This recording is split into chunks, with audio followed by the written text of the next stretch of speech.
Hello, Good everyone. morning.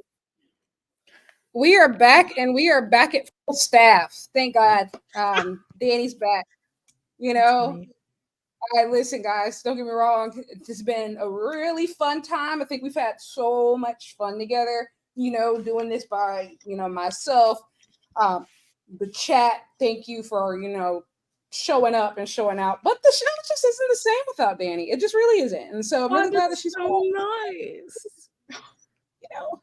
I tend to be nice from time to time. I'm only really No, mean to men.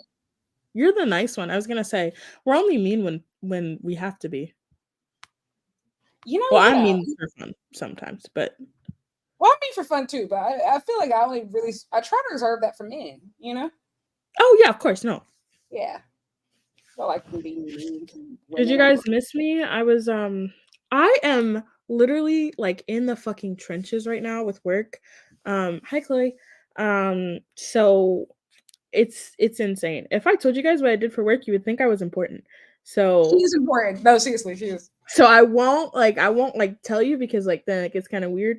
But big things unfortunately. But I like doing this show. I hate like last 2 weeks I haven't even been able to watch. So that's not gonna work for me, brother. See, I'm very similar to you. I have to like carve out time like for this shit. Like today was the day from hell. Like just without sharing what I do for work. Today was job shadowing day. So Oh. like we had like college students like shadowing. So like I had like actual teenagers like over my shoulder today while trying to like get work out. And then we had an open house event for the office. On the same day? That's a For lot. the same office. Like literally, it's been like when I say today's been a day, and so like I was hoping and praying. I was just like, I need Grand Slam to be good because like I need to relax. And I'm really happy that it delivered because if it didn't, I think I was gonna have to, it was gonna be my 13th reason. Real. Um, so there's that. But I'm glad that we avoided that. I think we had a good time tonight. I had a great time. Is that a Capri Sun? Yeah. And it's not actually even a Capri Sun. It's a Dollar General. Please.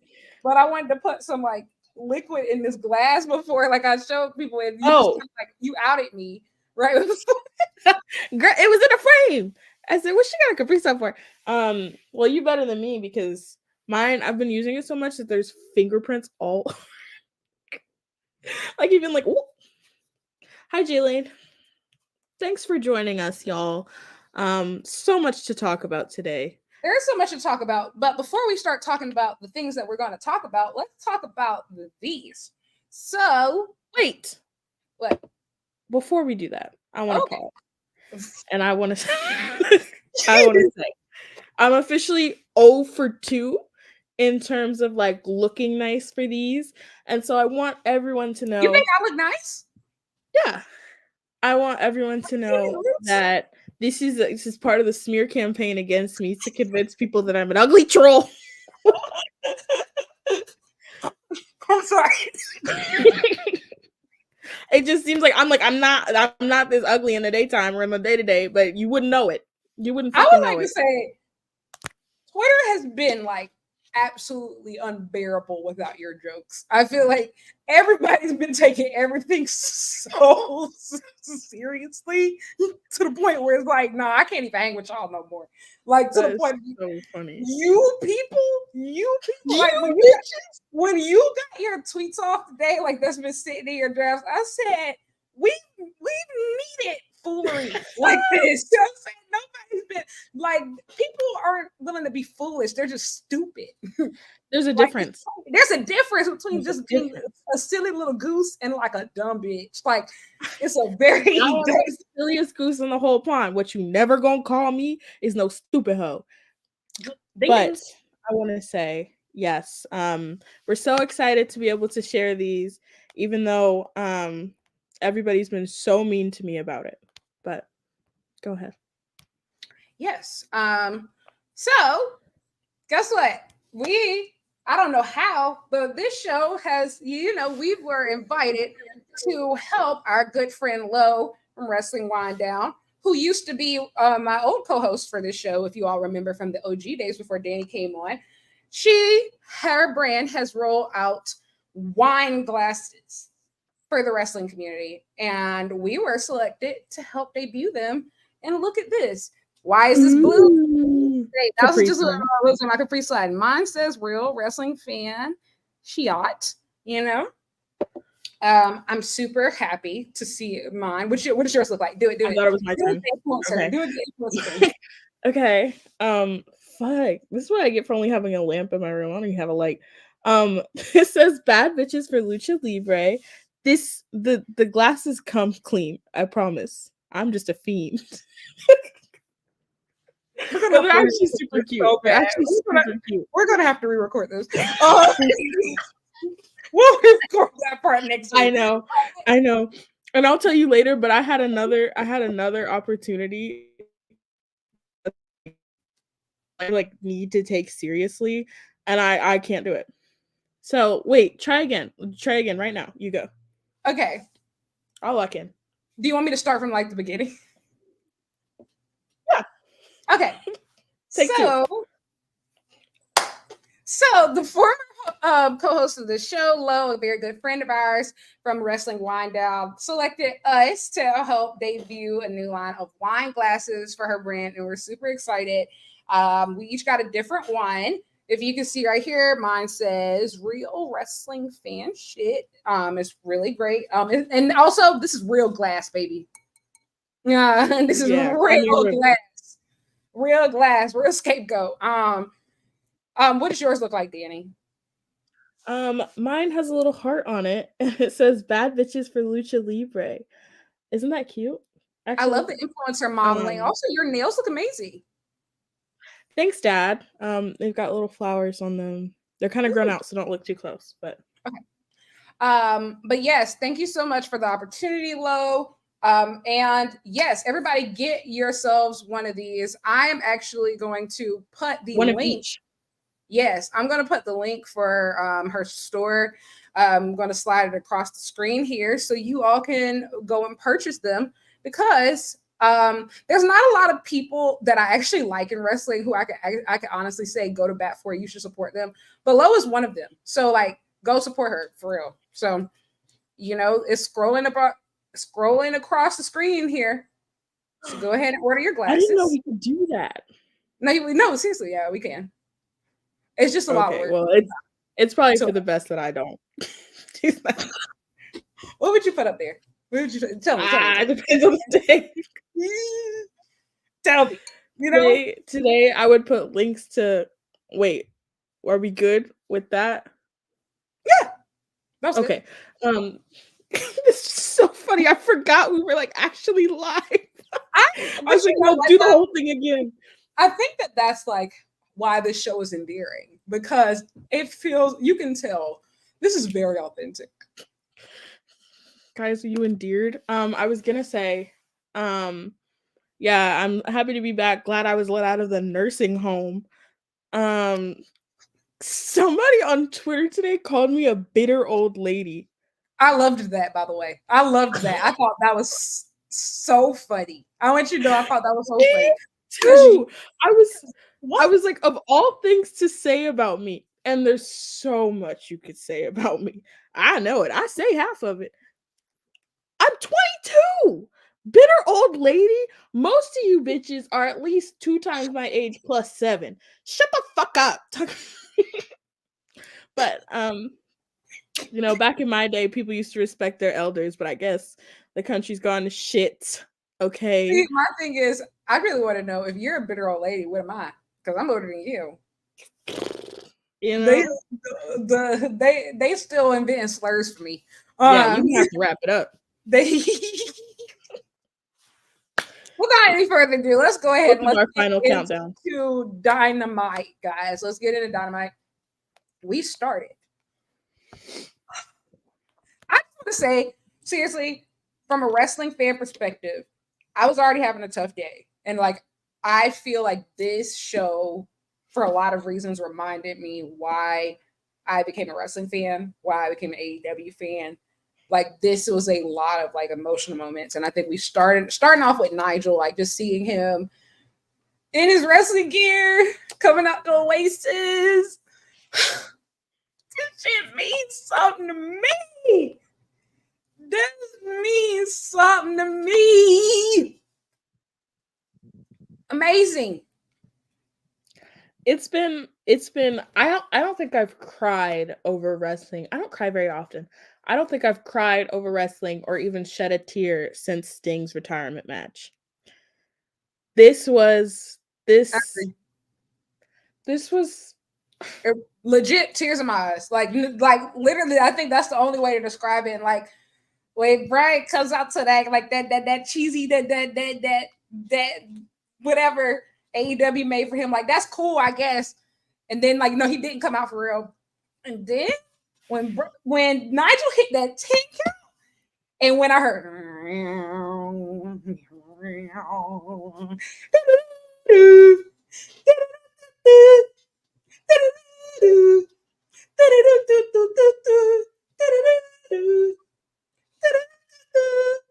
and you know, I will say this match, okay, first off, I'm gonna say this match is obviously so serious to me, and we will get into that. You know what else though? I was sitting there watching that match, and it just had me contemplating my own mortality. Because I was like, wow, so much time has passed, and this was never something that we thought we were ever going to get.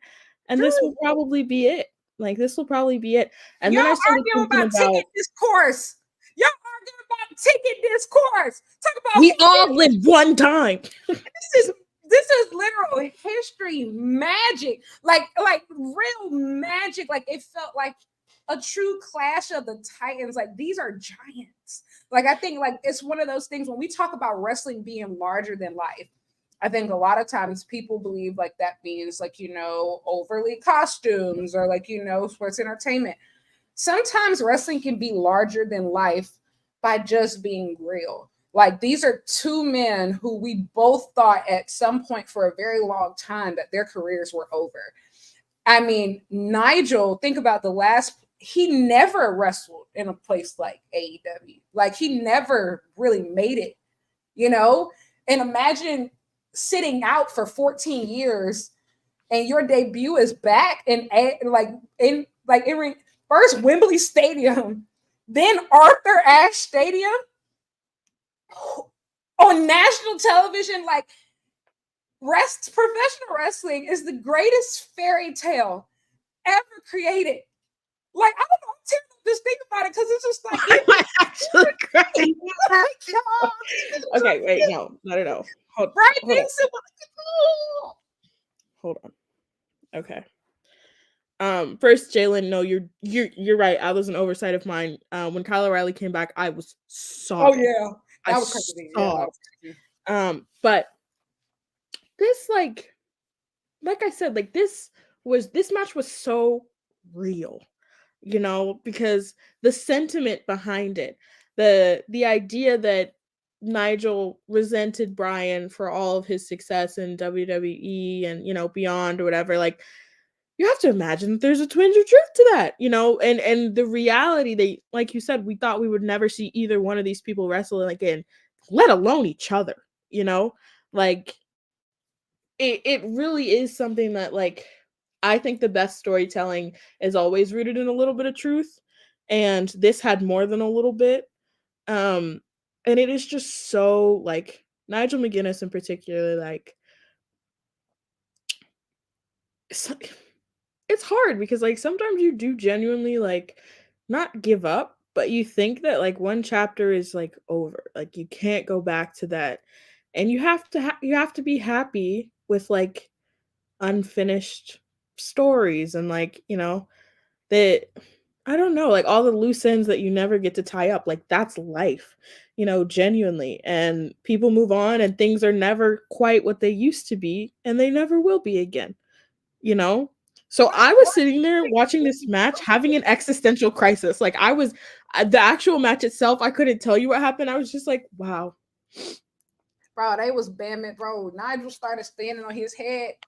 when they did that full corner spot when Nigel was like upside down or doing a thing, and then they started, I said, "Oh my God!" I started beating myself in the head. Oh my God! I was screaming like music, like music, like wrestling is so beautiful. Even like when Bryan Danielson walked out there with the death stare, he had the red. I'm not the red and the gold and on the jacket and the AEW World Championship. Y'all, this is music. You can't you to me. They doing the ring post spot, and I also say this. I was not when Ring of Honor was at this time when Danielson McGuinness was happening. I was like 7. So I didn't live through that. Like I can't say like obviously I've gone back and I've watched a lot of stuff. And as a wrestling fan, that's been worth the price of Honor Club alone, being able to like go back through those matches and like shout out to them for like putting them all in one spot for me. So I don't have to like claw around the app. But that's one thing to like to watch it. Because at the end of the day, to me, for the longest, Nigel McGuinness was just a commentator. Like, was literally, that's how I know him like in real time. And so like, obviously I knew he used to be a wrestler. And I remember so vividly the day that Bryan Danielson had to retire. Like I remember it so vividly. And so like just seeing all these like different storylines intertwine, like these real life things happening and just culminate in that one night. Like the thing is, I'm not gonna lie to you, I'm fake as hell. So the match could have been a 2, and I was gonna tell everybody it was a 5 anyway. I'm not gonna lie to you. Oh, absolutely. 100%. Like, that's not even be a fake, right? Because sometimes, like, you know what? I'm gonna say sometimes the aura. WWE will have a shit match with a good storyline, and everybody will act like it's the second coming of Jesus Christ. Let us have this one, all right? This one was a decent match that it had nothing to do with the in-ring. Didn't fucking matter. Oops, sorry. They could have walked out there and both just sat down in the middle of the ring and like scissored, but it wouldn't have mattered. But here's the thing. That's where I would push back. I think the match was actually great. I think it ended up being great. I think that you've forgotten a lot of the in-ring because you were just so wrapped up in I couldn't tell you. Which is that's why I'm like, it was so wrapped up in the aura. And it's just like to see somebody, I don't cry a lot, but I do get very emotional because I'm like, to see anybody at any phase accomplish something that they did not think that they could accomplish, it's just always so like profound to me. And I am 100% sure that Nigel McGuinness like never saw this day coming, and like had given up on hope of something like this. And so I don't know, I just like, you start thinking about the humanity of it all, not just the wrestling, not just the the people that they portray on the screens, but like, because you're not the same person that you were a decade and a half ago. Nobody is, I think that's what for me what made it so special is that I felt like they had a match that was obviously paid tribute to what they'd done before. I loved all the callback spots, but they also had a match that was very true to who they are now as wrestlers. And I think that only the greatest wrestlers are able to do that. And also, y'all, Nigel was still. And I think that it healed something in both of them, but I would just have to imagine like even more so in Nigel McGuinness, I feel like, and I will go a step further, I feel like that moment really healed something in a lot of us. I think that wrestling discourse has been like it's always bad, but I think these last couple weeks have been especially ugly, nasty, just like we're arguing over dumb shit, y'all. Like literally just stuff that doesn't matter. And I think like at least for the fans who are open-minded enough to receive what I feel like they were giving us tonight, I think it really put a lot in perspective of why we're supposed to love professional wrestling. It was just beautiful. Like it genuinely moved me. Like I think that I've always said this. I said good wrestlers can entertain you, can leave you feeling satisfied by the end of the night.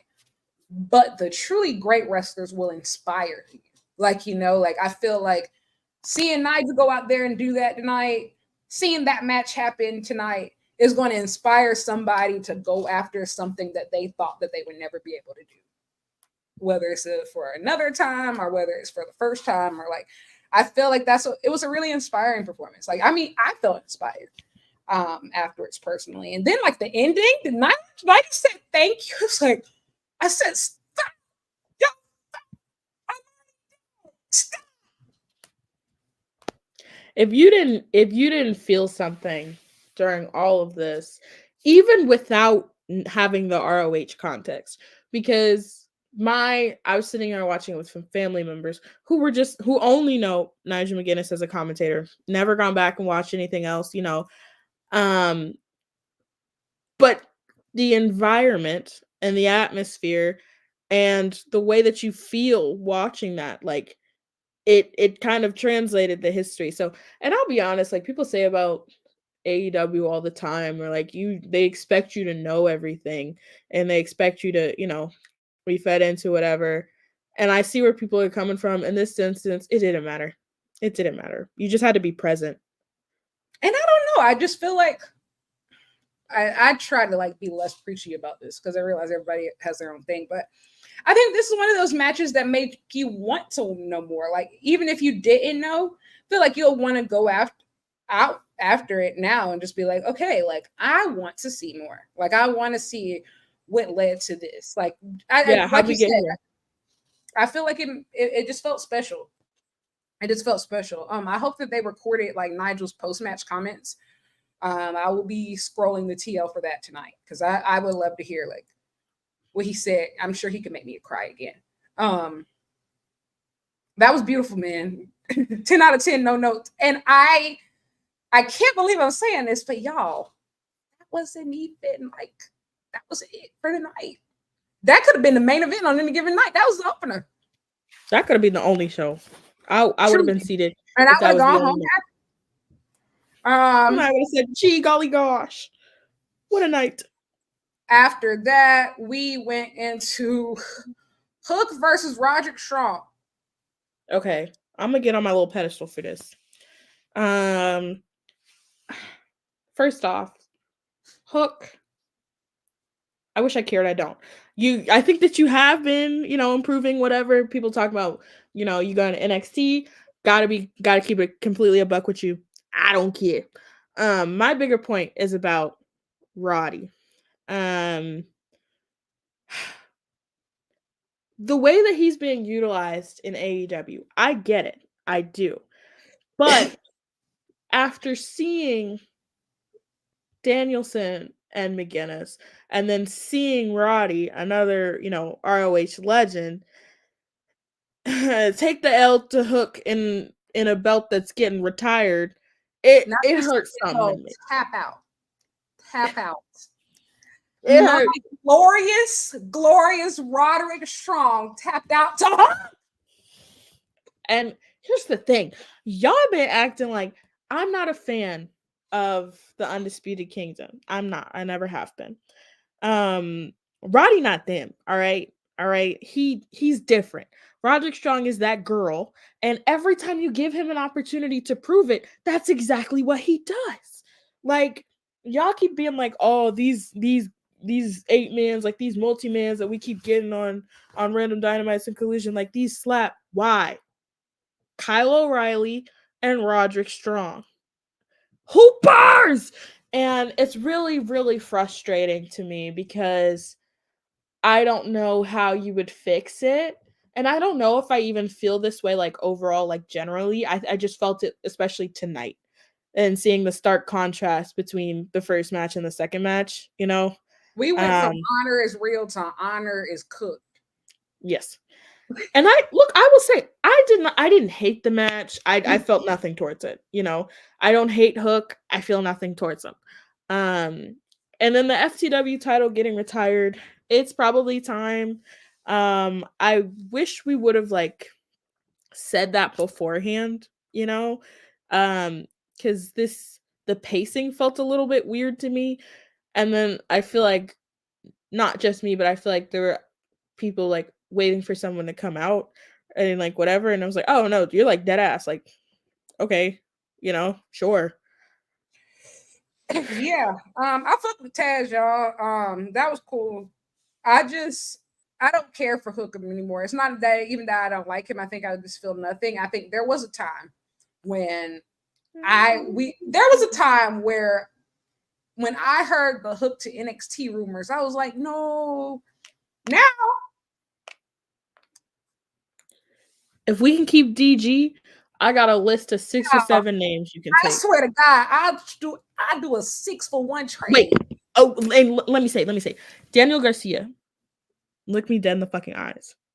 If you okay, are you looking me in the eyes now? First of all, hey. Second of all, okay, there's no fucking way that you watched that first match and thought to yourself, you know what, I am a true sports entertainer. Bitch, get the fuck back to the lab. You're a goddamn wrestler, and you know it. Also, too, bro, y'all, I'm starting. Never mind, I'm not gonna say that because people like to start fear monitoring. However, Grand Slam in New York, bro. Damn, please, I'm about to start crying. So, man, please. I can't watch you. I gotta watch you wrestle Tony D'Angelo, man. Stop. Enough. Chill, man. Like, no. They're like, I know sometimes we come on here, we be joking and we try to like play and shit. Like, nah, like Daniel Garcia, be for real. Dead the fuck serious. I'm not gonna lie. That Lucha Bro shit already drained me. That was enough. I can't take much more, y'all. Not the real OGs. There's a lot of people I don't care about, but DG, please. And let me say, billionaire, how the fuck you let this shit happen? Are you poor? I'm gonna be honest. Bitch? I don't think it's about money. I don't. I genuinely don't think it's about money because honestly, I don't think that it's about money. I don't think that it's about money. I do think money can fix things for you. Hey, listen, if we about a couple contracts have been free up soon if this is really Soraya's last match, because I know she's getting paid a lot. Girl, anyways. I'm just saying there's a couple rumors like saying that like, and she's getting paid a lot. So like that frees up a lot of cap space. That just means we're gonna get Final Countdown 3 more times. That's all that means. We're leaving together. But still it's farewell. Yeah. Somebody said he is poor. He don't even use In the Heartache variety. You know, I need to hear that again. I need to hear. We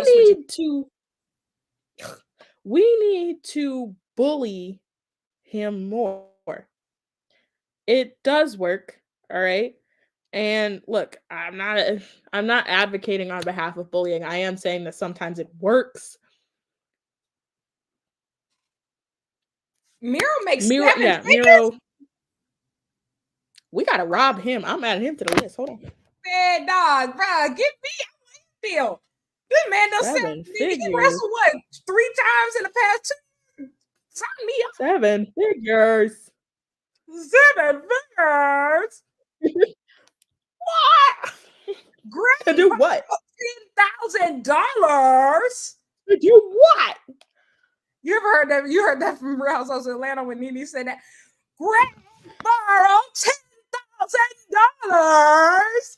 And I tweeted this. I think some people are gonna take this like so seriously, but it was true. I said no company that played Oasis in Europe back to back is on the verge of death. Somebody responded and said, "No, nobody said they're on the verge of death. Take a joke." Oh my God, you guys are so fucking lame. You were off Twitter, but I said this. I said, some of you will never be able. There are some very funny women on this app, and some of you will never be able to enjoy it because you can't understand when women are using sarcasm. Oh my God, that's like my whole thing. What the fuck was y'all doing? I made a petition about crop tops. Reading comprehension is so key. They called you everything but a down, you dumb fucks. Okay, look. So there was that petition going around of this guy that was like, AEW is too violent. Like, take it off TV, and was tagging like Save the Children, like the UN and shit. And me, being a little goof that I am, I was like, yeah. And you know what, AEW, you need to sell pastel crop tops. Otherwise, whatever. Y'all would have thought that I shot Tony Khan like crazy. They called you everything but a child of God. They called you dear God. It reminded me. This is so funny. You know that tweet when somebody quoted it, that video said, "I know it smelled crazy in there," and then they opened the gates to say everybody started saying the craziest stuff. That is what I said. Dani specifically said pastel crop tops. And it's so funny. I just want you to know this. I haven't told you this yet. But after you left Twitter, I kept getting the emails from like change.org saying, Dani still needs you. It said, Dani still needs you. Keep sharing. I said, and you know what's funny? There were so many funny parts to that. First of all, like 250 people signed the petition, which is so fucking funny to me. Second of all, you need to send that to that. Like, you should have tagged Shop AEW. You should just tag Shop AEW. I know. But I'm like, first of all, we've lost the plot so fucking much. It's so important that people know men can't hurt my feelings. It's immune. I don't view them as equals. So it's in one ear, out the other, okay? It was just crazy how quickly things got so out of control. Because I'm like, I didn't even hide it. If you read the whole tweet, the joke is in the tweet, baby. But yeah, so that was insane. And then I was clocking people, and then they would like come back and like apologize, and I'd be like, you still look dumb though.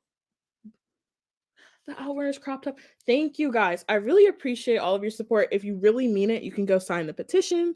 But yeah, that was crazy. So then I took a little grip off Twitter because I was like, you people. But my overarching on the pedestal point before we move on. Men, in my personal experience, and generally, I'll generalize, have the feeling like they would rather think that a woman is dumb than the idea that she could be funny. I swear to God. You know? They're like, you don't fucking get it. They called you everything but a child of God. I swear to God, like, bro, and that's respectfully, I hate to always. So people like, why do you always bring up race? This because y'all don't read and like immediately like just go to like at the first start, just rolling off the tongue, hard R. Just because you didn't like the pay-per-view doesn't mean the company should be shut down, monkey. Whoa.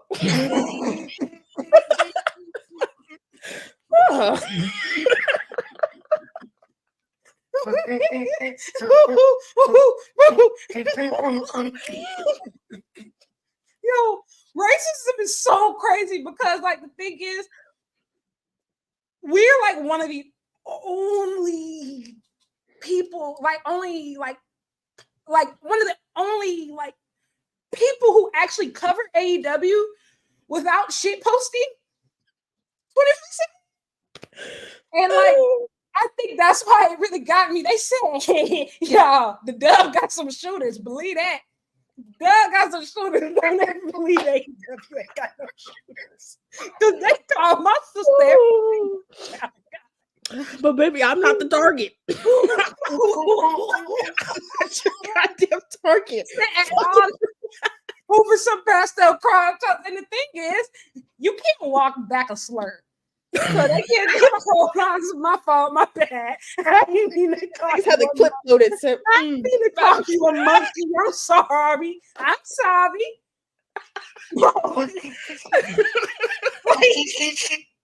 I'm crying.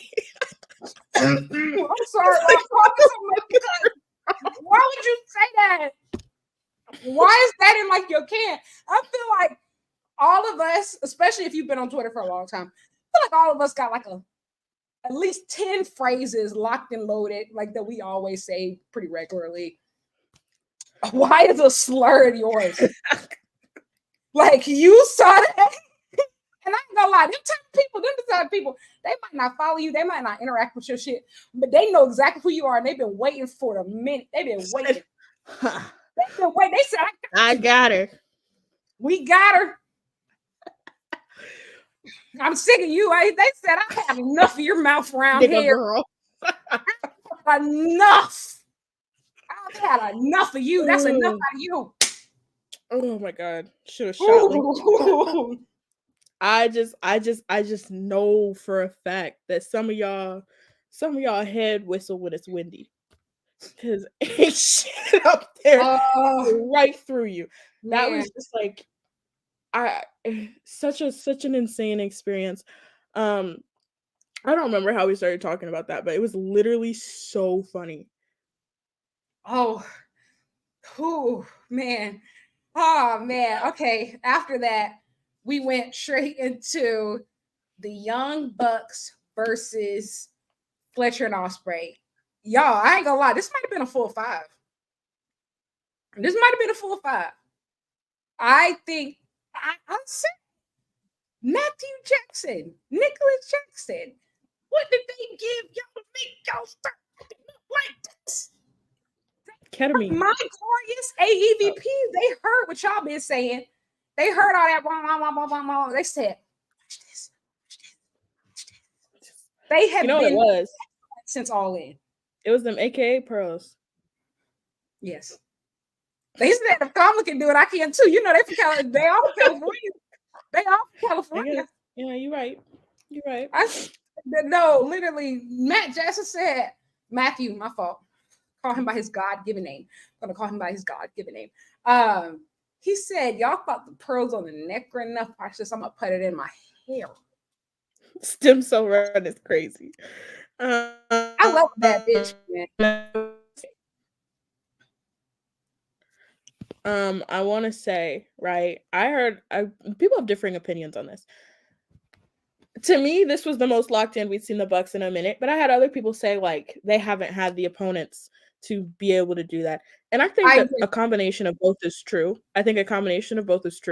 Because tonight they did look particularly motivated to have a good match.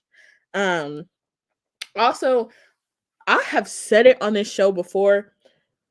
All Elite Wrestling, you have an Ospreay problem in that whatever you put him in, he's really good at. And then all of a sudden, okay, well, what are we going to do with that? You know, like, does it end here? I am a personal believer. I think that now I'm thinking more bigger, and I'm not specifically talking about the match. Sorry, y'all, the medicine wore off. Woo. But I think that what I would do if I'm AEW, I'm having him go on an attempted junior belt collector run. And have him do a little bit of everything and then be the Icarus that flew too close to the sun. And he, can't retain his singles titles anymore. That's what I would do. But go back to this match. Oh, go ahead.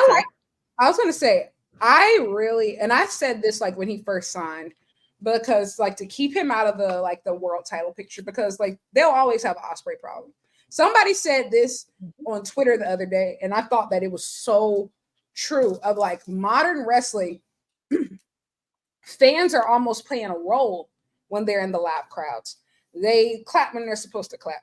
They yell when they're supposed to yell. Like, about like the days of like a crowd staying hot from beginning to end, like no gaps, are almost gone, except for Will Ospreay matches. Yep. He's special. He's him. And I think that for me personally, I would book him. I think he should win every single title in AEW before finally winning the world title. Because if anybody can actually accomplish that, it's him. And I think that okay, guys, it's time for our weekly Kenny Omega. We love you. We miss you, girl. They were pushing you heavy today. And I peeped it. His influence was everywhere today. Everywhere. You know, when you that bitch, you have a lot of sons. Kenny you know, Omega. you that bitch when you cause all this conversation. Okay, ladies. I think even like with the Bryan Nigel face off at the beginning, like it kind of reminds you almost of like that first Grand Slam, like just like the magic of it, of just standing across the ring from each other, like where you could get drunk off of just a stare. This is awesome. Haven't locked up yet. Oh my gosh, do you want to see what I just bought? You can keep talking. I'm gonna go get it, and then of course I do. But I forgot what I was gonna say. Kenny Omega, we love you so much. We miss you so much. Yes. I would Lyric is gone, but she still supports. I agree with you. And like I said, like I would have him win every title, but for some reason not be able to win the world title. Like he just can't win the big one. Until the time comes, as we should have done with the best friends, but we never did. Reveal. You want to know what's crazy? This was marked down on Amazon. That's why I bought it. It was marked down to like $21. Oh, sorry, that just reminded me. That is beautiful. I love that for you.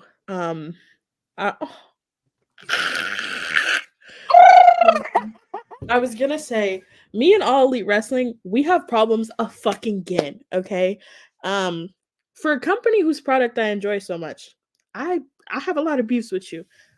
I went to go buy the Bryan Danielson 1 hour t-shirt last Friday. Okay, bitch, I had 4 more minutes. And you niggas, people. Hey, listen, AEW is for niggas. We're going to get to that later tonight. We're going to get to that later in the show. We outside. Oh my God, Jalen and Chloe, I love y'all. Like, because this is so cute. Do you guys want to be best friends? Sorry. Yes. Anyway. If you're ever at a show that we're at, please let us know. We want to hang out with you. Yeah. Anyway, sorry. Yeah, I had 4 more minutes, and you bitches wouldn't let me fucking check out. So if any of you got the Bryan Danielson 1 hour t-shirt, I'm blocking you, and I hate you. Also, I ain't gonna lie, everybody who got that Hangman 1 hour t-shirt, I'm sick to my stomach. But the girl, oh well, I hate you. But the girl who designed it, she said that another colorway is coming out soon. So I'm gonna wait on that one because I think what's the new one's gonna be? I think it's like, is it like a natural type color or something?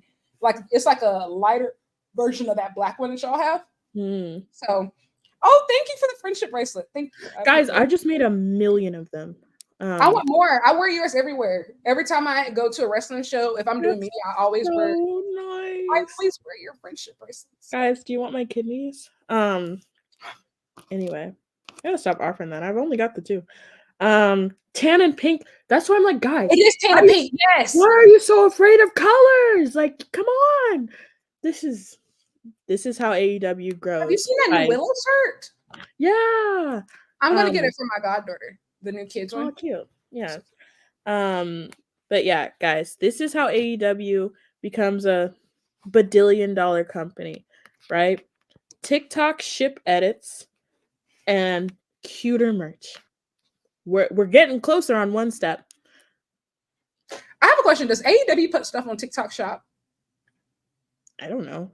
I don't have TikTok, so I don't know. That's why I asked. I have TikTok, but my TikTok is not wrestling related. It's mostly, never mind.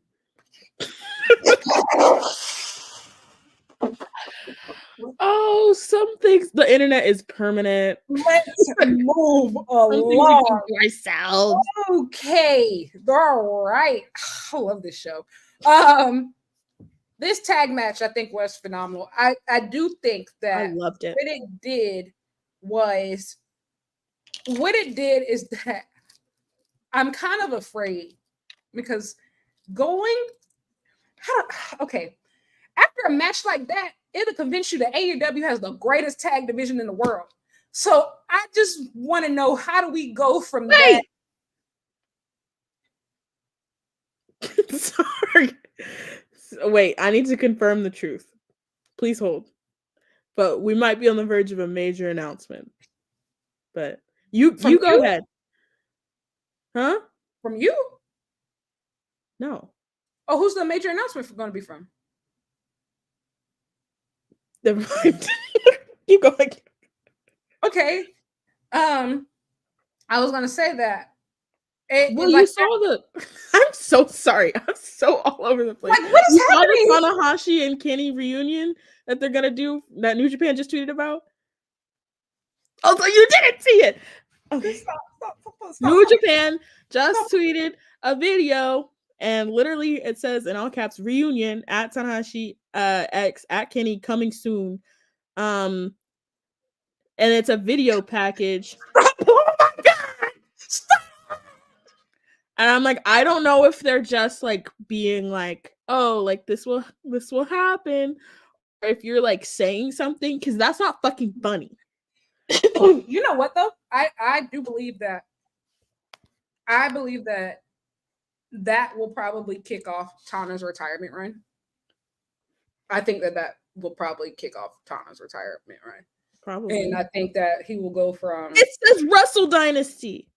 He will go from Wrestle Kingdom to Wrestle Kingdom. I'm gonna throw up. I'm so sorry. I think he's going to retire at Wrestle Kingdom 20, and then obviously, you know, I got to get back to Japan, and I think that's why. Like, there's y'all are family. I'm gonna be real. I'm so excited about like what's happening right now in AEW. Like, I do think that if I have any chance of getting back to Tokyo, I might have to sit out every pay-per-view for the rest of this year. And it makes me really sad. It makes me really sad because I really wanted to go back to Wrestle Dream. I really wanted to go back to Full Gear. Never done World's End because I was in Japan, and I would like to do that again. Be back there again. Because y'all, there's a good chance. Like, Konosuke Takeshita is probably gonna be in the main event. You got Tana and Kenny linking back up. I think we're probably going to see Swerve's debut in the Dome. We're going to see Hangman's return in New Japan 9 times out of 10. We're going to see my glorious CEO in the Tokyo Dome. We're going to see. I don't know how to do it, y'all. I just have to say. Not really able to formulate thoughts at present. This is so personal to me, right? Like, I'm trying so hard to be cool about this. I'm trying so hard to be casual. There's nothing casual about a Kenny Omega return. There's nothing casual about the fucking thing. Thank you for saying that. I got something to say, and I've been sitting on this for a minute. But you know what? I really got to get this off my chest. Oh, y'all, you saw the Kenny Omega and Kota Ibushi reunion, and you decided, oh, let me get my think pieces off about why this is terrible. Shut up. We don't care. I'm gonna tell you right now, we don't care. We don't care. And if Kenny Omega and Kota Ibushi, if they're gonna go forward in this next chapter, and they've decided after all the injuries that they've had, everything that they survived, that they want to go off into glory together and have a crazy Golden Lovers return run together, guess what? I want you to know you are protected. You are shielded. We have you covered. Nothing these people will say on the outside will ever touch you. No weapons formed to do you hear me? No weapons shall form to get you shall prosper. No Twitter warriors, no Twitter formed against you shall prosper. None of these faceless, nameless accounts. Because the Golden Lovers are forever. And it doesn't matter what they say about you. And that's what I'm telling y'all today. Whatever it is, I tell him yes. Yes, Rabbi say. Yeah.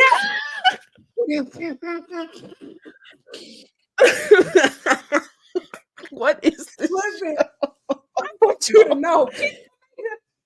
Don't you listen to them people. They've been trying to be real gracious to us. They've been posting a lot. They've been taking pictures with fans. They've been smiling. And you people want to be so nasty and so rude. And so rude. So nasty. So rude. We clocking that tea. We clocking that tea today, tomorrow, and them days after that. Now, how about that? Listen, I want you to know that when you see Kenny Omega and Kota Ibushi, know that they are protected. 20 black Suburbans, we pull up like Sunday service. Okay? I don't want to hear it no more. I don't want to hear it no more. I'm telling y'all right now, it's clear that they're gearing up for something. I'm telling y'all right now, we will not have it. A lot of discourse, we drag it out with y'all. We go back and forth. There will be no going back and forth. You will be hit with a block and you'll be hit with a cease and desist. It's not enough to push you down on the internet. We need to get legal involved. We're not playing with y'all no more. We're not playing with y'all no more. No more. I just want you to know that right now. We're not playing no more. Church, I would like you to turn to Isaiah 41:10, in which the scripture says, "So do not fear, for I am with you. Do not be dismayed, for I am your God. I will strengthen you and help you. I will uphold you with my righteous right hand." Whew, Jesus. We bless your beautiful. That ain't for all of y'all. That ain't for all y'all. It's for who is for. It's for who is for. And if this word was for you, I hope you receive it. But if it wasn't for you, may it roll off your back like a rolling hill. Amen. The Lord is my refuge. Y'all better stop. I don't want to hear it. I'm not even going back and forth with y'all now. Kota Ibushi slander is an automatic block. Why does Ibushi have to be here? Because Kenny want him there. Now what?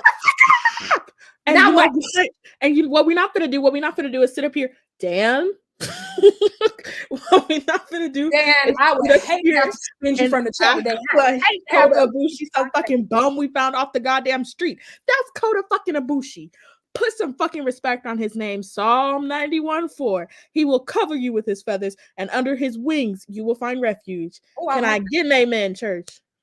I like that. I like that. Anyways, Kenny Omega wasn't on the show, but he wasn't on the show, but he was there in spirit. I like, seriously, truly, I do think it needs to be said. Y'all gonna get enough. Stop talking crazy about Kota Ibushi. Y'all finna make me mad. Like, I literally. Otherwise, check your mailbox. I got stuff.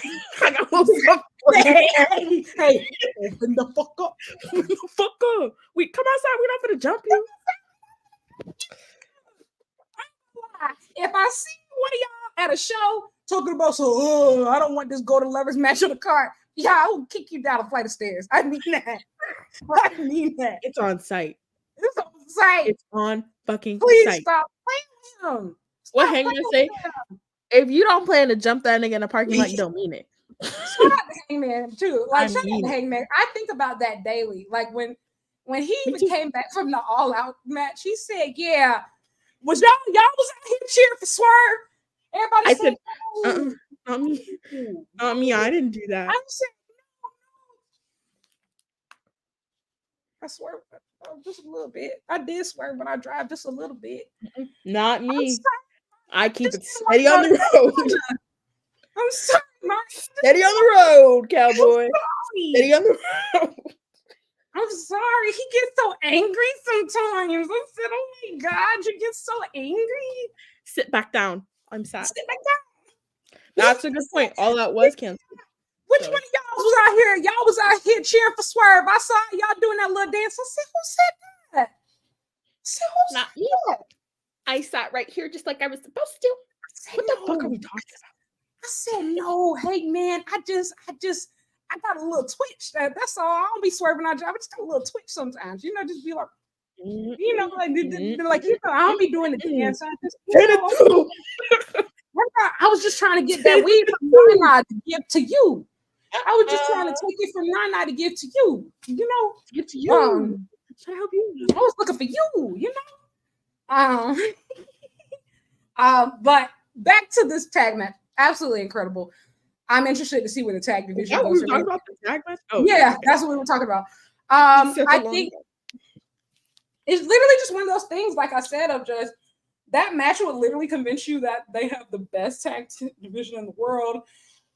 And I'm just kind of scared where you follow up from this because it seems like the Bucks are locked in. But like we said, the opponents have been kind of shoddy. Now, if you keep tagging, like pairing up like these top guys, I'm here for it. Claudio versus Pac. The Claudio and Pac as a tag team will work for me right now. Because that match that the Bucks had with Claudio and Yuta was fantastic. Yeah, I am a fan of so many different things of like actual top guys. They just need to stay together. I think that's what really like did bum me out about this match is that Ospreay and Fletcher move so beautifully together. They have like so much chemistry. The outfits were amazing. They just look great. I think if for somebody who's a real, United Empire fan, like I've followed them for a long time now, it was cool seeing them back together, crowns up, And so, yeah, it's just one of those things. I'm interested to see where they go. Don Callis, you are bald. You are bald. So, like, he was the only thing that took from that match. I know it had to be a little drama.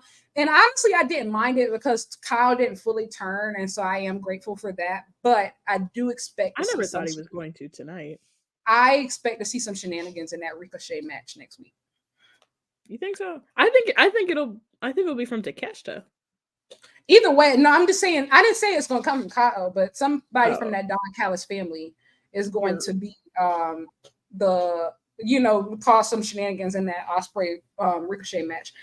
Tag team of the year is still Team 200 kilograms. Actually, if we really want to be honest about it, I think tag team of the year is honestly FWC from Stardom or Los Galapagos from Noah, but that's another conversation for another day. After that, what do we have after that? Lord, I done lost where I was. My list, I've just been screaming, hollering, and I accidentally exited out of my list. So I'm really sorry for that, guys. I forget. Please excuse me. Don Callis. Oh, we had a hairless pussy. Oh. Sorry, guys. Is that a little crass? It's okay. Young Buck's still the best in the world, though. I don't know what to tell y'all. They the goats. Yeah, I don't know. Demon Hall pussy. Hey, I don't know what to say.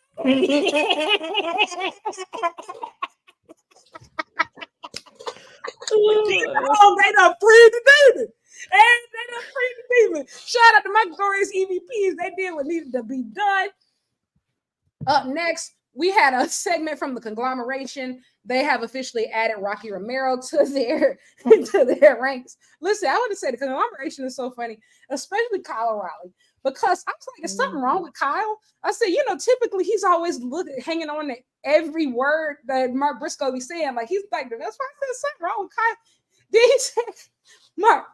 Also, the Jay Briscoe shout out, it really got to me. Like, their last match together was that House of Glory show in New York. And so that was really special when he was wearing a Dim Boy shirt. But Kyle said, hey, Mark, he said, hey, what's the word of the day? The word of the day, I need my marching orders. And then Mark gave it to him, and it's like a light bulb went off his head. He can't even Kyle can't even think for himself until Mark give him that word of the day. And I think it is so funny. Chloe, yes, I want to have as much fun at work as Kyle O'Reilly does. I know he's the funnest person in catering. I know he tries every dessert. I know he sits at every table, checks in on everybody. Hey, how's everybody doing? I love Kyle O'Reilly. That's a good point. Love that they added him, immediately gave him a conglomeration shirt that doesn't have him on it. Also, I will say the conglomeration shirt is actually really cute, but they have so many members to the point where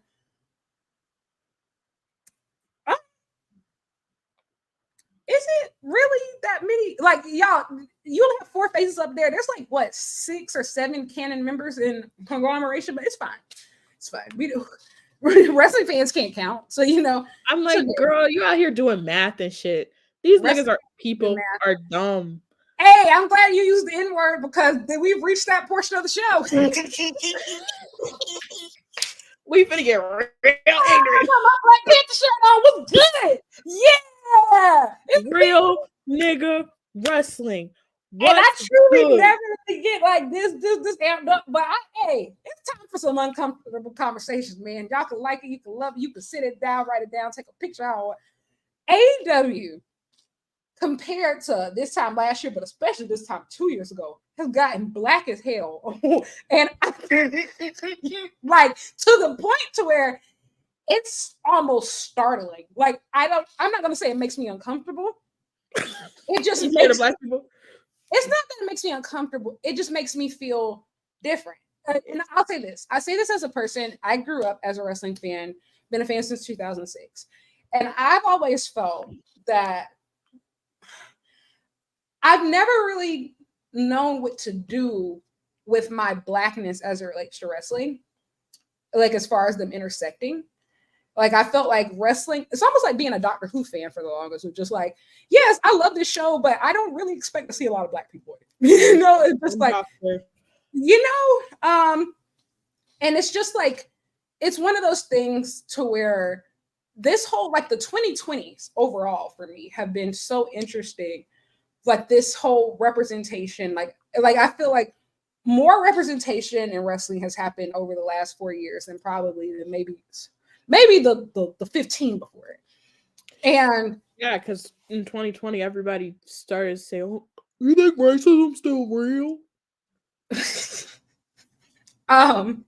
And it's just interesting. And I always felt like even sometimes when they have black characters, I feel like everybody was kind of like typecast into a different role, just like a certain role.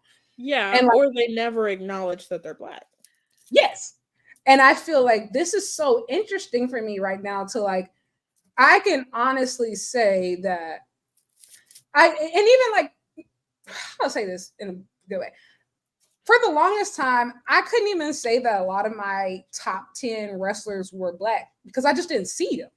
Like, I just didn't see them. Like, they weren't on TV. Like, they were not wrestling regularly. They were not being pushed. Like, and so, like, you can't even, like, really connect with them and, like, build an attachment with them outside of just, like, obviously the comradeship of just wanting them to be successful because they just weren't there to really sink your teeth into. Versus now, there are so many different people. And I think that we are still working. I think we're still working to unpack a lot of like long rooted trauma, because it is trauma at the end of the day, I think, for Black wrestling fans, of realizing that Blackness looks different to different people. And that is okay. And everybody is not a monolith. Everybody's different. And I think also, bro, everybody's cool. Like these are like, there's so many characters legitimately that I could say are legit, like cool. Like I can honestly say no, like this is big, put the belt on them, make them the face of the company right now. And that's just been really cool. Well, yes. I mean, truly, and even I was gonna say quickly, even looking at the marketing for Grand Slam, the press run, Mercedes Swerve and Willow, which I think speaks volumes for any, like, like for a wrestling company modernly of three people. I think I'm just such a fan of like their work, and it's just wow. And when you look even further, you look at Amanada had one of the best women's TV matches of the year last week. Red Velvet is absolutely killing it in Ring of Honor, and she's going to be in the CMLL Women's Grand Prix, which was just announced, as is Willow Nightingale. You have and what we're looking at tonight, and Black managers, these outstanding Black managers. I've long thought that AEW had two of the best managers in the game right now, and they just happen to be Black, and that's Stokely Hathaway, the Baldy, and Prince Nana. But now we have three of the best managers in professional wrestling. MVP, man. Look, you guys, I feel like Lyric and I take turns being intellectual on this show. This is not my turn. I am so excited for some real nigga shit on AEW. How far is this gonna go? I hope next week Dynamite starts half an hour late. All right. All right. Hey, they said, bro, I will say, I try not to be super tribalistic, but damn you people for taking Megan Thee Stallion from me. I want you to know. I'm not giving up hope. I'm not giving up hope. Listen, I'm not gonna lie. I'm not gonna give up until that Texas show come and go and I don't see Meg. I still have faith for that stadium show. And I think that, and I will say, if there is any hope, Mercedes will never say it out loud anymore, and she'll never tell us directly anymore. 100%. But y'all, it's about black in here. It's about he said, you come out here and you shucking and jiving for these people. I said, oh. White people said, they said, what does that mean? Meanwhile, I still got my hand over my mouth. White people said, what is shucking and jiving? I said, me personally, I wouldn't take that. That's just me though. If someone said that to me, even in like a scripted context on national television, I gotta beat your ass. You can't leave after saying that. It reminded me, you remember that video when they put that Shuck and Jive song over Shiggy on the court side? Wow, we gonna shuck and jive, wow, shuck and jive, we're gonna get on down. Wow. I heard Jonathan Majors in my head. I said, viewers, for our Caucasian viewers, to shuck and jive, it means to perform in an over. Okay, you're right. Don't tell them. You shouldn't know.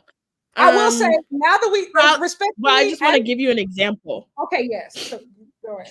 I was just going to say, as we move into this very, very black stage of pro wrestling, some gatekeeping will be necessary. No. Absolutely. So I will just provide a person that I think is a prime example, and maybe you can connect the dots to do the research yourself. Who is a good example of a Alfred Konuwa. Eric Adams. And he's also indicted. A criminal. Indicted. They're gonna get you. Yeah. We won't be explaining black things on here mainly because I don't want you to know. Tiffany Haddish, great example. Yes, great example. Correct. Ding, ding, ding, ding, ding. You won. You know what we should do though? Maybe I'll just start doing it on Black Girl Wrestling. I'm gonna start lying to white people, giving them like the wrong slang definitions. Well, shucking and jiving, that's actually it's a slave term. It's a compliment. We were in the fields, we were taking the corn and stuff, and we were so happy and just lie because I want you to tell somebody else that, and I want them to go crazy. It's actually a compliment. So next time you see Thomas, hey, I like y'all. I like how y'all get down. Y'all get it. I see you see me. We see each other. Next time you're at a party, you say, hey man, I like that. That's some shucking and jiving. It'll be well received. Can you imagine somebody coming up to you in a party because I have this dream that at all in that we all link up. Like when I say we all, I mean like people I actually like. And I feel like that's going to be my first time really like hanging out with some of you. And please don't say nothing like that ever around me. I hate to ruin the podcast. I hate to shut this shit down, y'all. I hate to shut this shit down. Then I have to go to jail. I have to go to jail. You know, the worst part is, if Keek's there, you're cooked. Cooked. God. You're done. You're done. It's up. Oh my God. Black screen. Guys, no, I'm an ally to the white community. I just try to provide with as much information as I can. Don't laugh. Girl, they was about to knock your head between the refrigerator and the dishwasher by some pastel. Please. Oh, please. They almost knocked your head between the refrigerator. I said I thought we stopped burning people at the stake. What the fuck is that? Oh, I thought this was a classy party. Stoned? Like Game of Thrones, shame. Sometimes I wonder if Body Slam knows what's being broadcast on their platform. And then I realized that I don't care. And that there it is. But Nana versus MVP meant a lot to me. That was great. It was great. Also, yeah, these two excellent black managers fighting to manage one of the most transcendent black talents we've ever seen. I said, oh, the aura, the cinema. Are you commenting right now?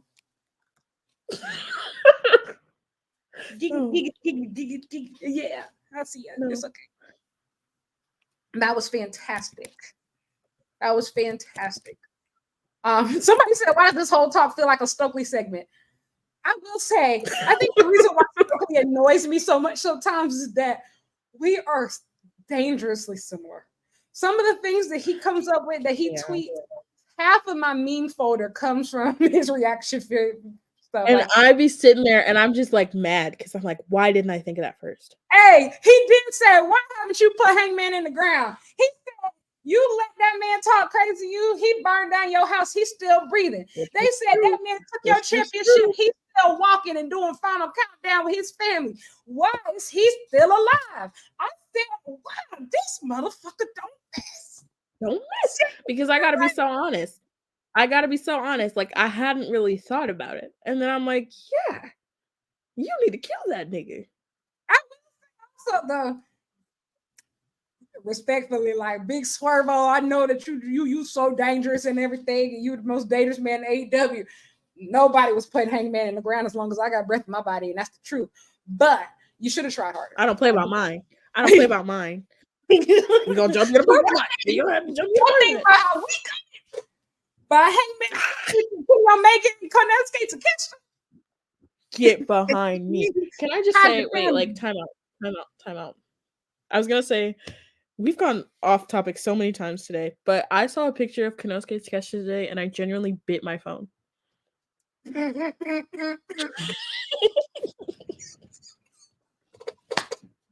That's a new one. Also, the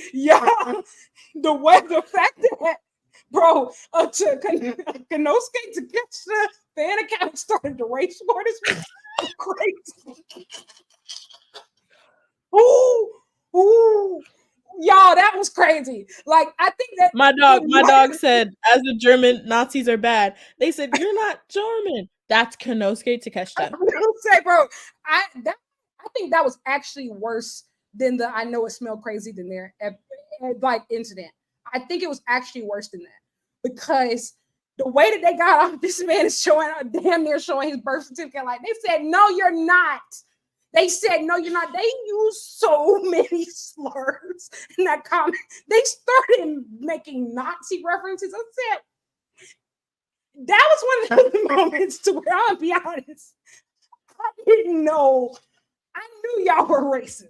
I didn't know y'all was coming. What the fuck is wrong with y'all?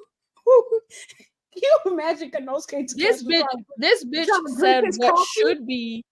This bitch said what should be the least controversial statement in the history of humanity. Nazis are bad. And you, ho, said, fuck you. How dare you? They said, how dare you? Who do you think you are? They said, take these slurs right here, right now. You're not a real German. Well, you're not one of us. Wrestling's Konosuke Takeshita. Oh God. Oh my God. Like, I was so ashamed. Like, I was so ashamed. And it's also one of those things is that I know some people want wrestling to go mainstream. We're not ready.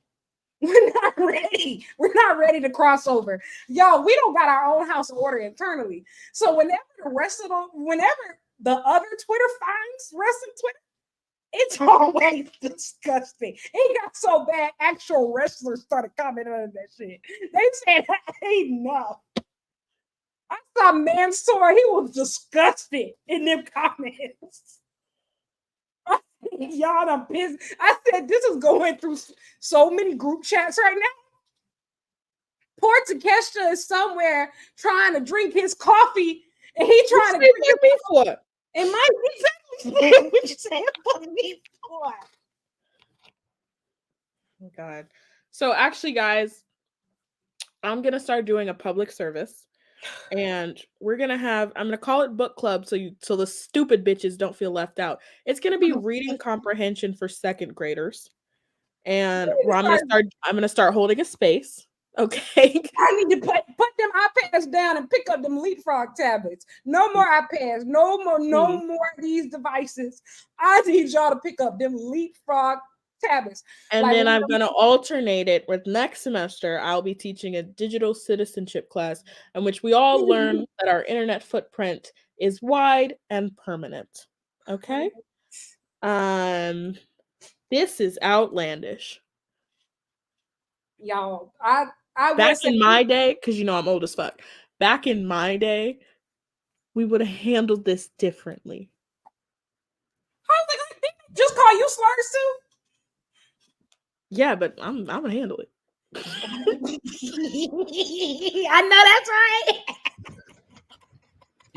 We don't get down. They don't free the David. They don't free the David. Oh God. Obviously, this seems to be leading to Swerve versus Bobby Lashley at Wrestle Dream. Fantastic. I'm very excited. I was very interested to see what was next for Swerve, because like you go from money feud to money feud to money feud.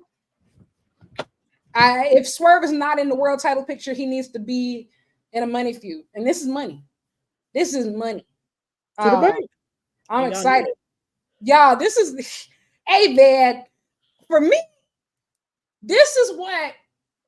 Wait, no, I don't want to compare it to that, but it's nice having like two like well-built Black characters in a feud. Like that's really singles feud, especially on the men's side. I'm not sure.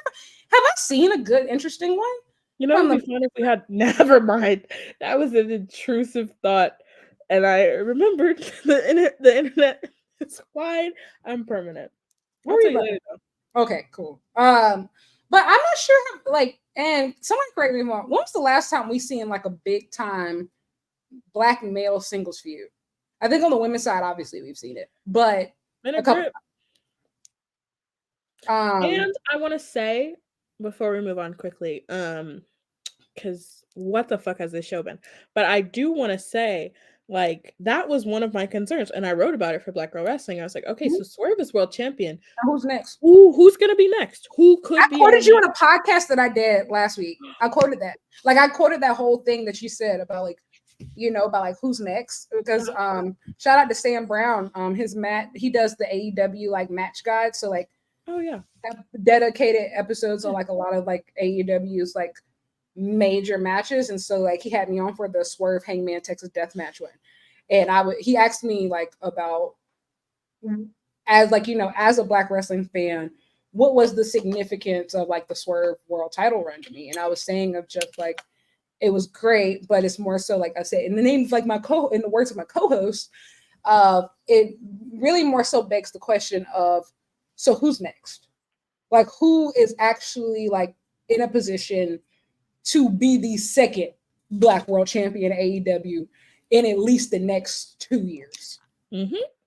And I don't think that path was really obvious until now. Bobby Lashley is immediately like world title potential, which is great. And I do think there's potential for a few other folks too, but depending on who joins the, you know, joins the faction. Yeah, I mean, I'm excited about this. I think it'll be good.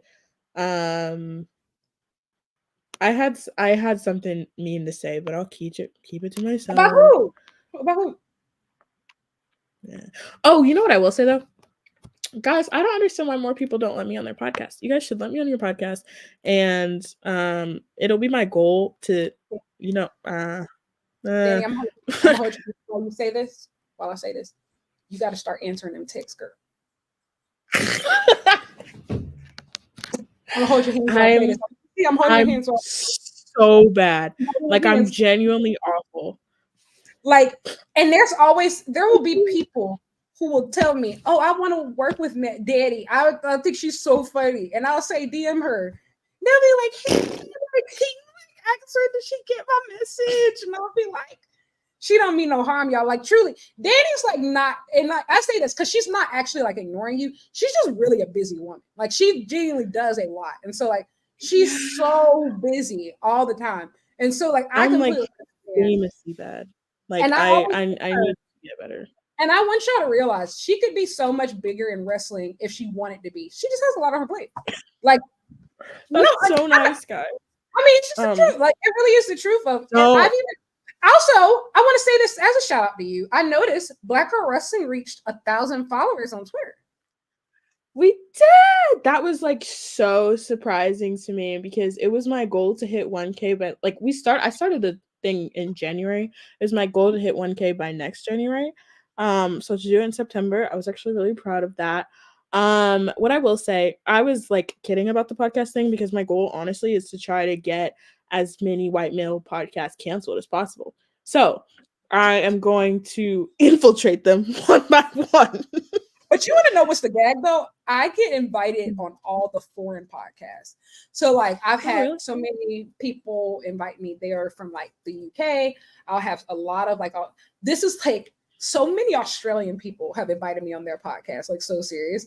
And like some of the I don't get a lot of invites sometimes from like the Americans. And you know how I feel. And you know how I feel about the British. You need to meet the right people though. You need to meet the right people. And the British and the bald. Next year, you need to come with me to the UK. We're going to Forbidden Door London. Get in, loser. We're going to Forbidden Door London. I like London. Yes. Somebody said Dani should be Willow's manager. Yes. Yeah. Could you imagine me versus Stokely? Yeah. Who's crazier? At least I have hair. Anyway, bald British people. Jump me. Anyway. Yeah, somebody says start with Cornette and work your way. Yeah, I'm telling you, my goal is to like. I shouldn't tell people this, but one of my goals, I have like a secret burner account in which I share a lot of these thoughts, but I just pretend that I'm a white man named Chad.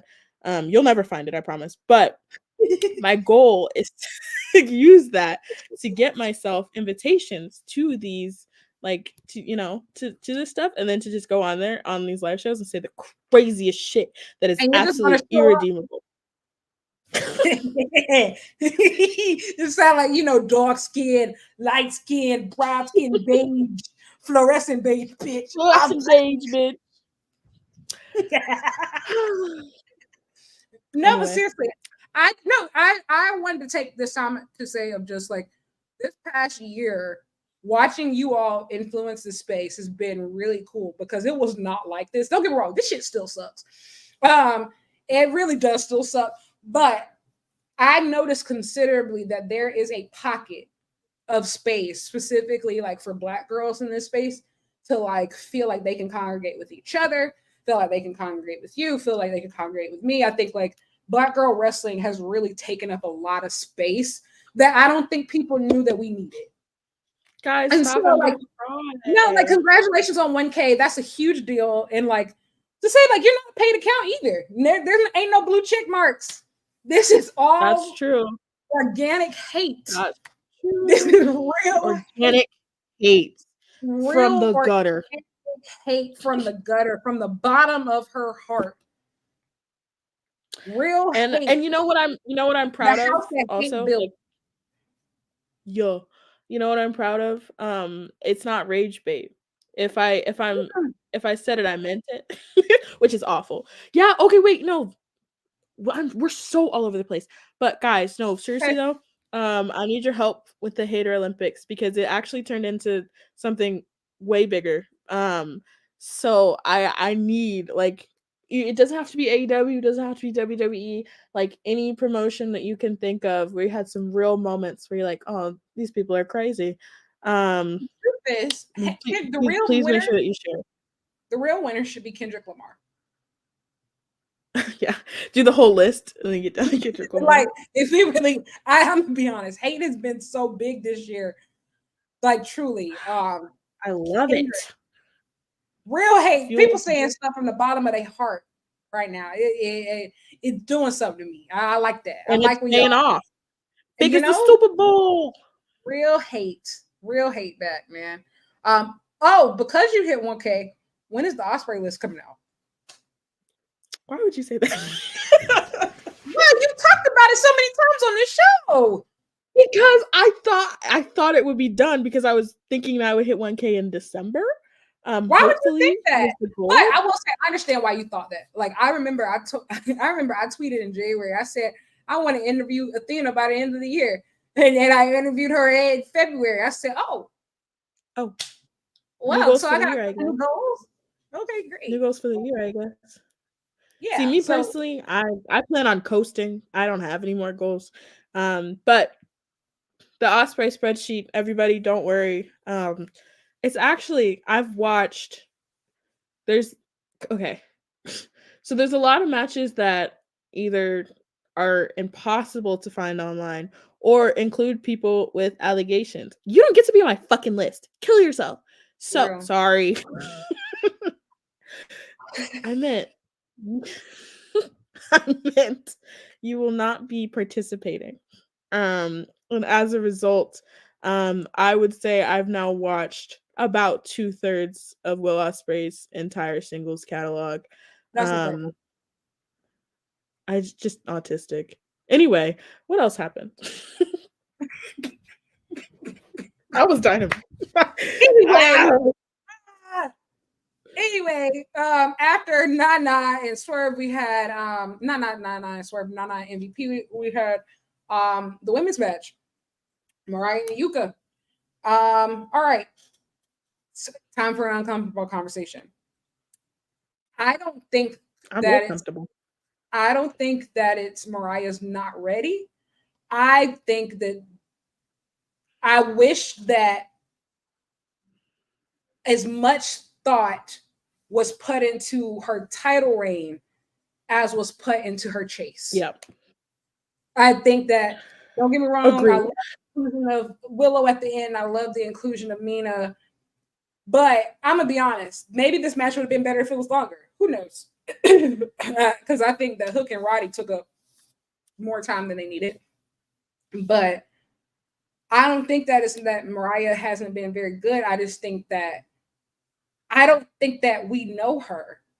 I think that for me personally, I have a different perspective. Like, I've been watching her since Stardom, so I feel like I have a pretty good grasp of her because I've been following her for so long. But I do acknowledge that most of AEW fans who watch AEW and met her through AEW, they know her as Toni Storm's understudy. Yeah. And I do think that that's her identity. And I think that, and without Toni, and I don't know what that is. Go ahead. No, I was just gonna say I think Jalen's point is right on. The chase was the story, and now there's not much for her. Oh my god, thanks for $5. We really appreciate that. I honestly forgot people could do that. Thank you, Lauren. They have absolutely dropped the ball on Mariah's title run. How does a women's world title match get less time than the FTW title? I agree. I do also think too that it's kind of, and I don't want to directly compare them because I think that Swerve just handled this beautifully. But it's kind of like when Swerve originally became world champion, it kind of felt like he was obviously performing well, but he lacked like the feud that really felt like it. Like, it didn't really feel like everything clicked, I think, until Hangman came back in the picture and returned. Like, I felt like that's when everything like super duper clicked for me. See, I compare it to something different. I see it more as what you have said actually about Ospreay, which is that when you come in, you need to fight other people, establish chemistry and issues with other people on the roster, other storylines. Mariah didn't do that. Mariah went straight into the title feud. And so now she's working backwards in terms of trying to create history with people, you know. I agree. She was very insulated from the rest of the roster, like completely insulated to the point to where like outside of that, and like even to keep her away from like other women on the roster, they put her with Saraya and Harley and stuff like that. Like, so they're not doing anything that mattered. I mean, yeah, like truly outside, she hasn't done anything meaningful outside of Toni and Mina. And so I do have hope that Mina's in the picture. I do have hope that things are going to get better. And I do think also too, I think somebody said it, the TBS title is being presented as a bigger deal with Mercedes now. If we want to be really honest, think Mercedes makes it feel like a bigger deal. Mercedes is the it factor. I'm not going to say that. I'm going to say the fact that if we look back historically, even as far as 2 years ago, going back to Thunder Rosa being champion, for the most part, aside from maybe Jamie Hayter's reign, the TBS championship has consistently felt like a bigger title than the AEW Women's World Championship. Even you have to think, for the longest, Jade was getting more TV time than Thunder Rosa. And that's a fact. That's a fact. Was that right? That's a whole nother conversation. But Jade was getting more time, the TV time than Thunder Rosa. Then we move on to Chris Statlander. When Chris Statlander was TBS champion, she was essentially carrying the women's division. Chris loses to Julia Hart. It's still, even though Julia wasn't the best wrestler, the TBS title still felt probably more important than the women's world title for the longest, because let's just be real. Toni didn't really tee up for real, warm up for real, wasn't having really good matches for real until maybe Double or Nothing of this year. And Double or Nothing. And like, that's just the truth. Then from Julia Hart, when that title gets on Willow, that's when it starts to be like, oh my God, this is the biggest title in the company. Like it felt huge in Willow's hands, and then you put it in Mercedes' hands. On top of that, and it feels even larger. The TBS title has always felt huge. And I don't know, like I think like it's one of those things. That's why personally, I think that, and here's the thing, I don't think this is a failure on Mariah at all. I think that Mariah's young, and I think that world title reigns, first time world title reigns, like same thing like I said with Swerve, don't have to be long to be meaningful. Mariah finished her story by taking everything from Toni. That's enough to submit her. That moment of her busting Toni head in is always going to live forever. Like that is enough. And honestly, even I love what's happening with Toni right now. Her rebuilding herself, going back to Australia. She's gonna be in Stardom this weekend. I'm so excited. Mina and Toni versus Mayu Iwatani versus Azumi. We are so back in Cork and Hall. Thank you for another $5. Is it a hot take to say that the women's world title feels like the least important title in the company? How do they change that perception? Trios belt. As long as the tag belts exist, respectfully, and I love my glorious EVP. I think the trios are less important than the tag belts. But I feel like the trios have been cooking. Like, you got to think who's holding them right now. Like, Pat, Claudio, and Yuta, it's kind of been cooking, and they're central to like one of the biggest storylines in the company. If we really want to, I don't mean to say this. I love you. But big scapegoat. That might be you. Oh, I honestly forgot that title. Yeah, that. So sorry. I'm so sorry. We ain't even got to argue about the tag or the trios. It's scapegoat. You know, in my head. But it's you. In my head, genuinely, I was like, oh yeah, the TNT belt. And then I was like, oh, but Christian Cage has that. And here's the thing. And also, too, and I can't even say the Continental Championship either, because Okada's last couple defenses have been godly. Cashman and Kazu been moving. Yeah. title. I mean, it is. If he whooping niggas' ass like that, it better be counted as a title. You call whatever you want, I guess. Did you saw what happened to the last security guard? Line up, ho. Yeah, I would put it there, but I do think that as far as how do I say it, from a vibes perspective, the TBS champion, the women's championship, world championship, I think is the better belt. I do think from the story component, they've been more consistent, at least before this. Sorry. I do think that from the wrestling standpoint, the TBS belt has them in a headlock. I think that most of the best women's matches that have been for a title in the last year has been for the TBS championship. And that's even back from when you got to think Willow took that belt to Japan and wrestled Tam Nakano. Like this, like real fucking bars. Like this not a game, y'all. You know what? That's a good point. I'd mentioned the women's world title because all the other titles have had their moment over the last 5 years. Has the women's world title had its moment? I think that their moments have all been wins. Has always been somebody winning the title. I don't think we've seen any real moments be like somebody having like this crazy reign, like this crazy takeover. Tony versus Mariah, all in, better than any TBS title match, I think. Nah, respectfully, don't get me wrong. From a story perspective, amazing. All around vibes, amazing. But it's not better than Willow versus Mercedes at Double or Nothing. It's just not. It's not. Or Willow instead. Yeah. But that wasn't for the TBS championship though. So I am so like in my head, I have like Christian Cage is a permanent TNT title holder and Chris Statlander is the permanent TBS title holder. Correct. Like, and so whenever somebody says something that challenges that, I have to like actively go back and fix it in my mind. I agree with somebody who Chloe said. I think we'll see on Willow or Stat get the title. I do believe that Willow.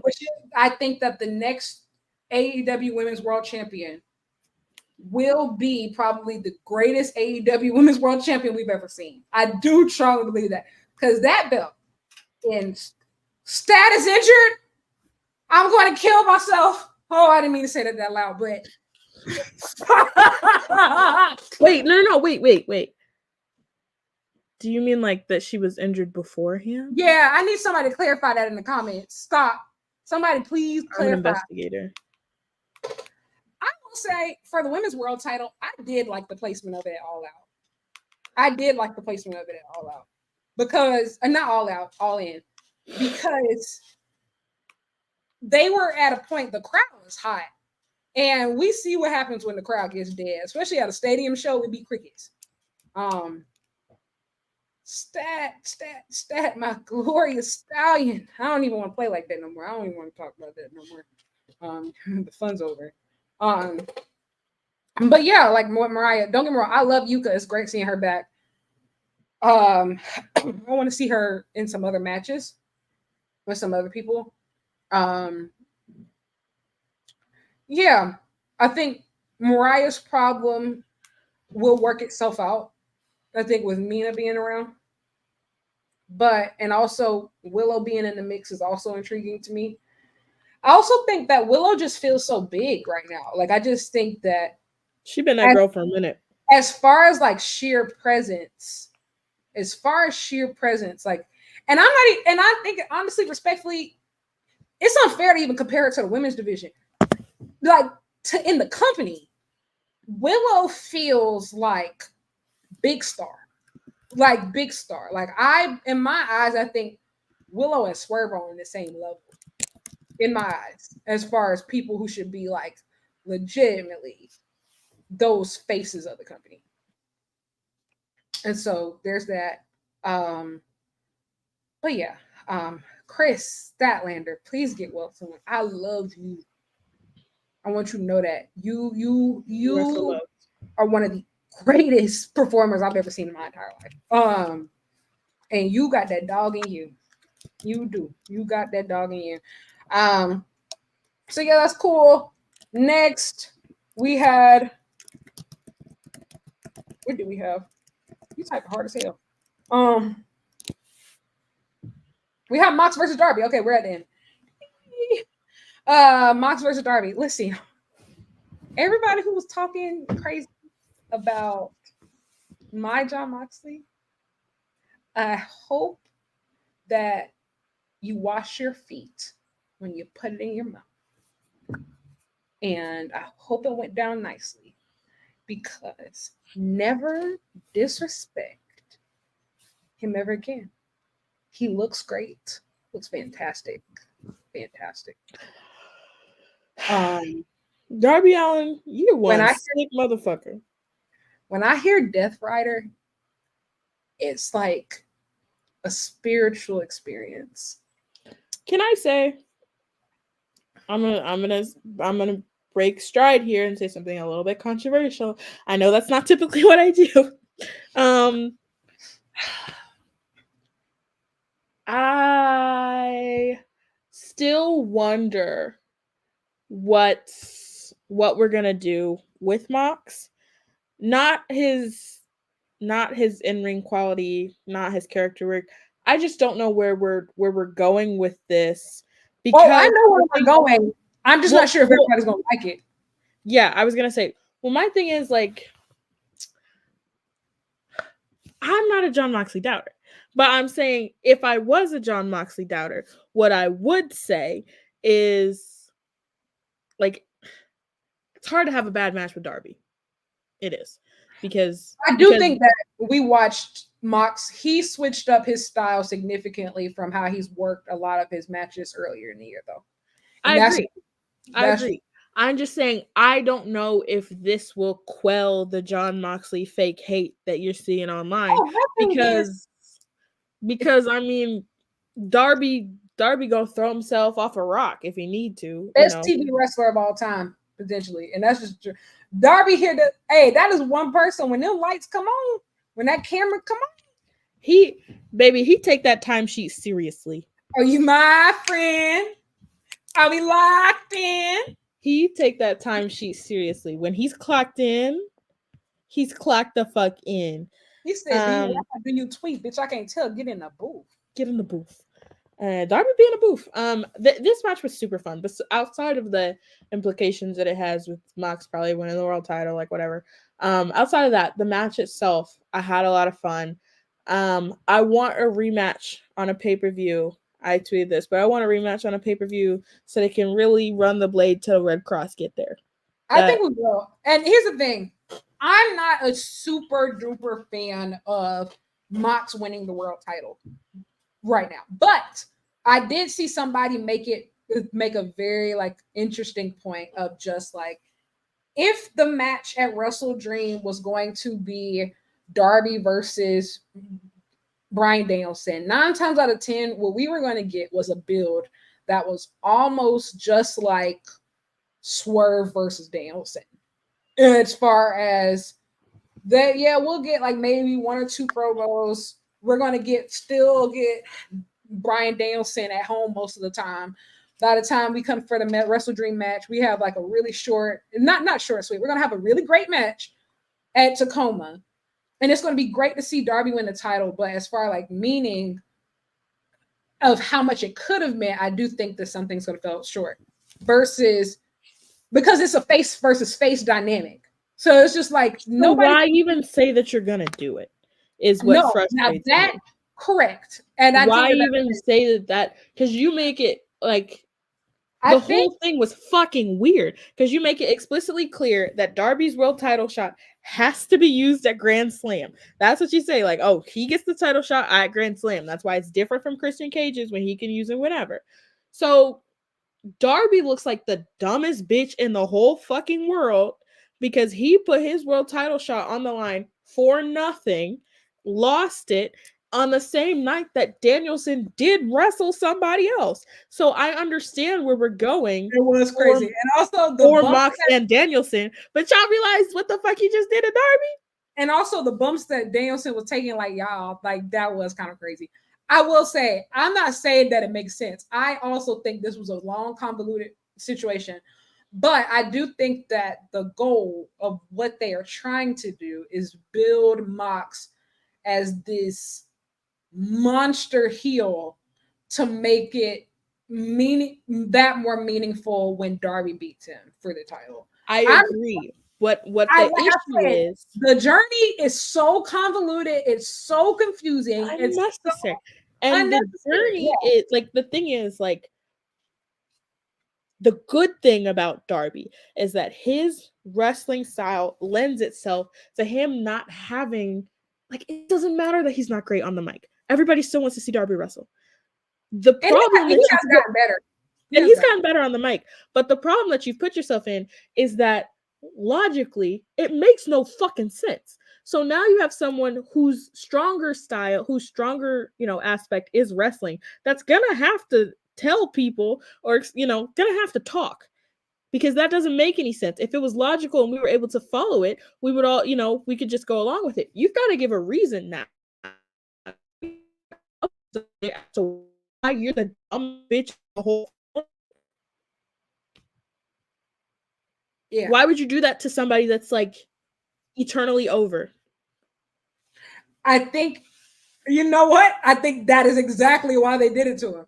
I think they did it to him because Darby is one of the only people in the company who can take that type of foolishness and really still come out unscathed. I think, like I said, I'm not saying it's right. I'm not saying you don't have him.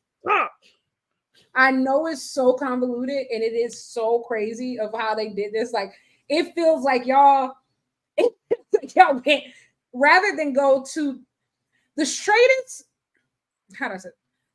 The quickest way to a point is a line, is a straight line. And you bitches do a circle.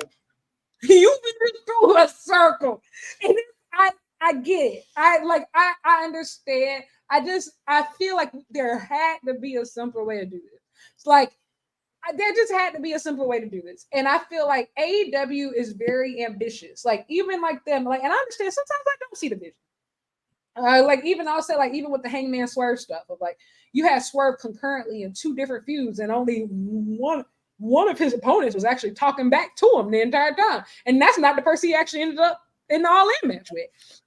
But it worked out, obviously, eventually. But this is very convoluted. And I can admit, but I do think that it's one of those things to where it is going to work out. It's just like it is going to work out, but I think that there had to be a simpler way to do this.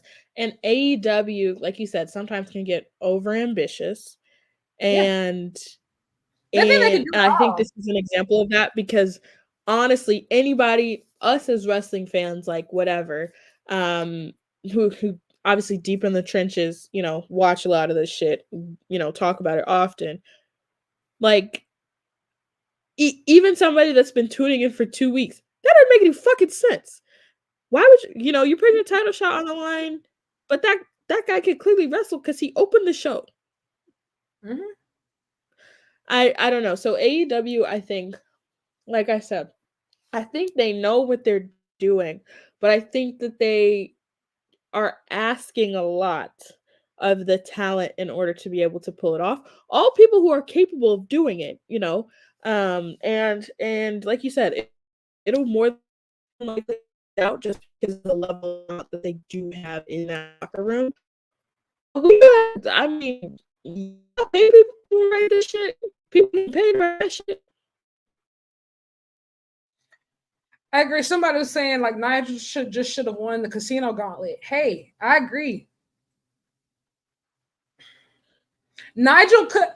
I will say, don't get me wrong, Arthur Ashe was great or whatever, but that match could have happened easily in Chicago, and it would have been just as impactful.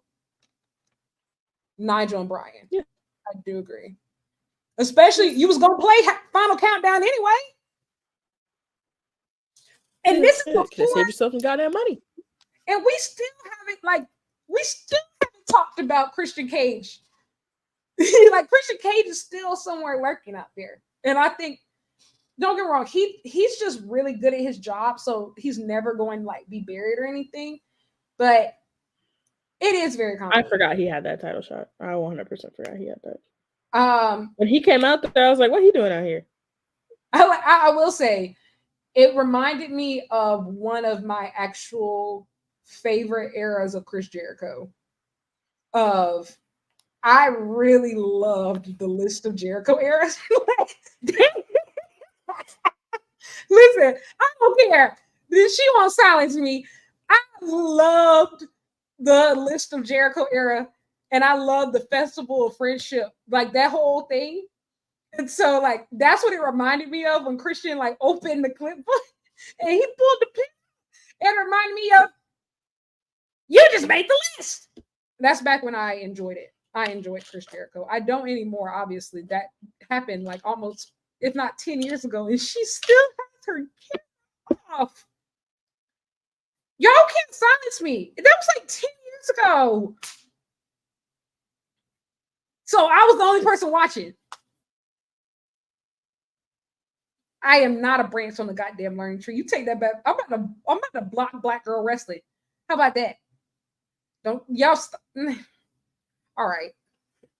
Dani, can you come back on screen so we can just close this episode out? They're talking crazy to me. Thank you. It was a good time. Y'all the friendship. Okay.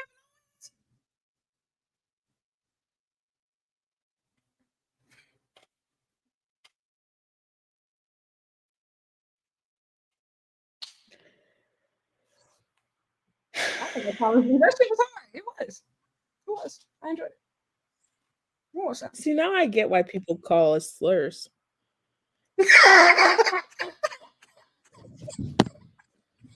I felt the pull just then. I felt the pull.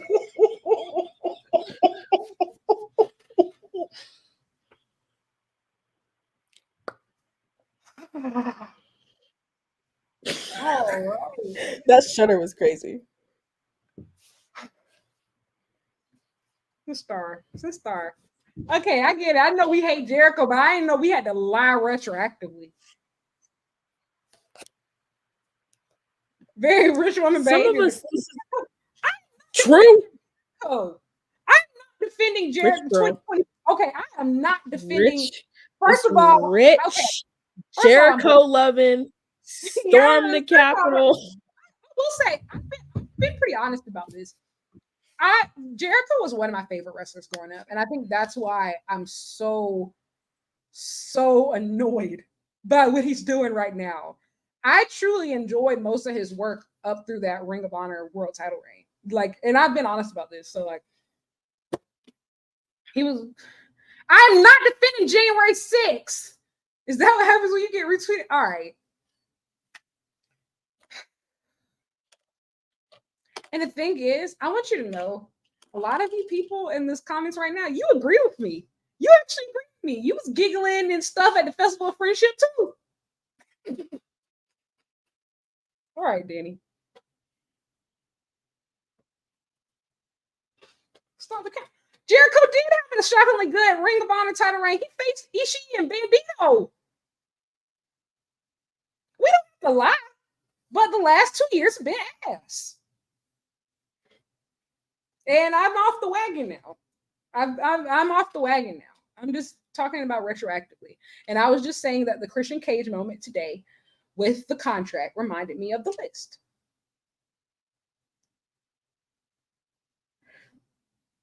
You want to know what I was doing on January 6th? Seriously? Do we want a story time? I was having a nervous breakdown, and I actually dyed my hair. I was in the middle of dyeing my hair. Like, I had a bottle of like of hair color, everything. I was dyeing my hair like a crisis hair dye. And then I turned on the TV and they were storming the couch. And I'd been in a meeting earlier that day. And this is obviously when everybody's still meeting on Zoom. And nobody was like paying attention to the camera. I was on an alumni committee, like from my alma mater. And nobody was like paying attention. Everybody kept looking down, like on their phones or off to like to the side again. And I kid you not, the leader, he just said, actually, we'll just do this later. He said nobody's focused right now. Because nobody could believe it. Everybody just kept like looking at their phones because, like, you know, like it's just like I was getting messages like, do you see this? And so yeah, I had hair dye in my head when actually what happened? Dyeing your hair sounds exactly like something a stormer would come up with to deflect. Do you want to know? I'm going to show you something right now that is proof that I was not storming the Capitol. Look at this. Do you see that? You see this? It's my black skin. I would have been lunch. Let's be for real. Thanks. That's enough. Dani, I'm about to suspend you. Please come back on so we can close out. What's wrong with you? Hey.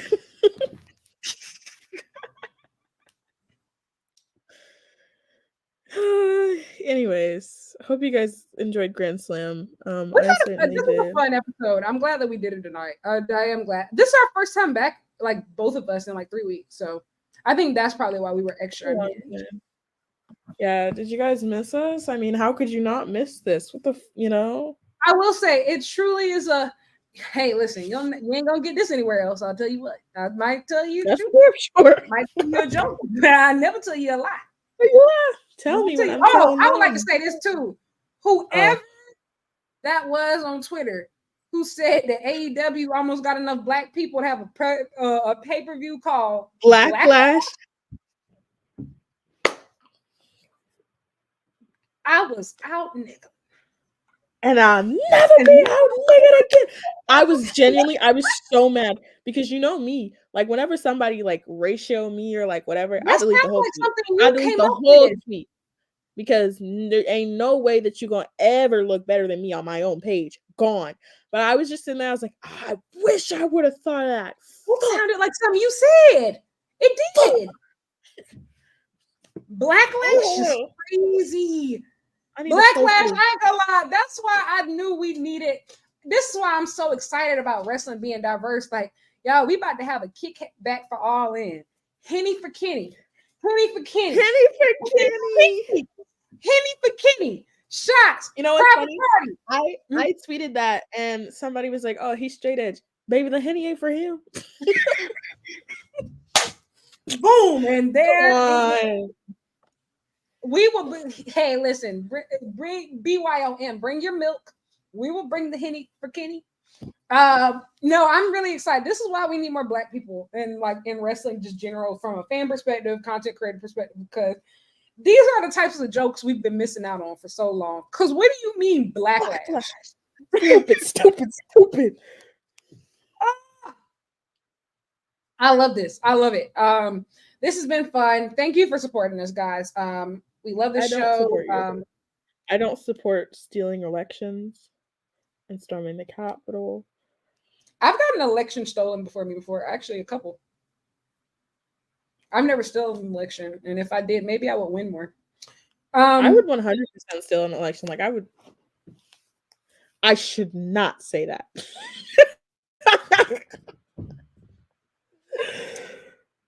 B613 is the phone.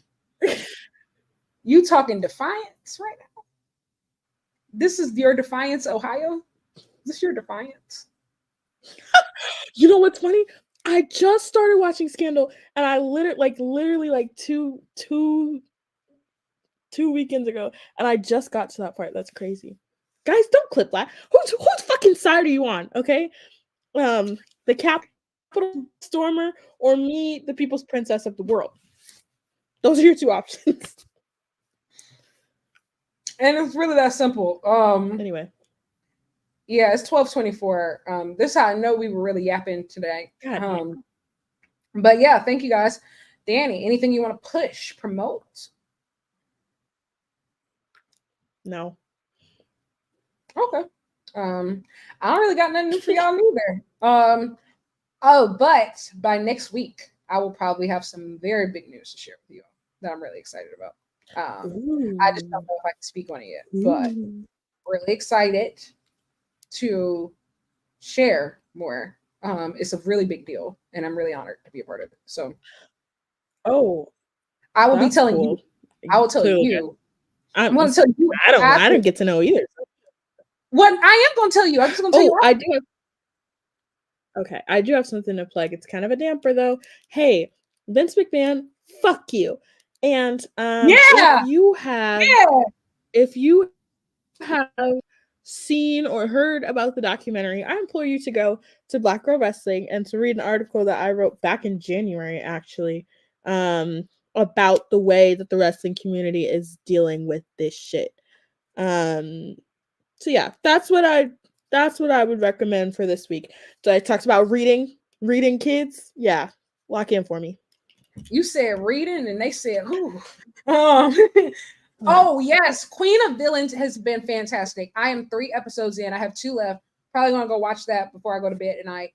A little bit. It's been fantastic. If you are not familiar with it, it goes about the 70s and 80s in All Japan women's wrestling.